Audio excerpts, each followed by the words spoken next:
Hej, du me ja u tregu një tregim.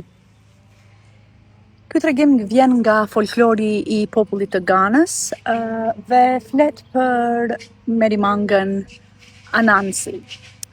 Merimanga vendosi një ditë që të mbledh gjithë urtësinë e botës dhe ta fusë në një enë dhe ta mbaj vetëm për vete. E futi këtë në një enë dhe filloi të ngjitej një maje të një peme, sepse dëshironte ta hidhte në maje të pemës që askush në botë të mos kesh mundësi që të arriste aty. Dhe duke u ngjitur, ajo e lidhi enën për barku dhe filloi të ngjitej pemës. Por ena nuk qëndronte, ajo binte poshtë përsëri. Djali i Anansit e pyeti Merimangën dhe i tha: "Babi, pse nuk e lidh enën në shpinë? Dhe kështu do ta kesh shumë më lehtë që të ngjitesh në pemë."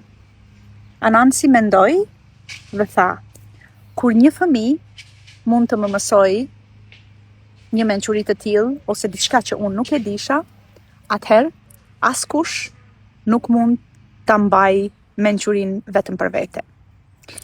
Dhe ai e hapi kapakun e enës dhe mençuria u shpërnda në gjithë botën.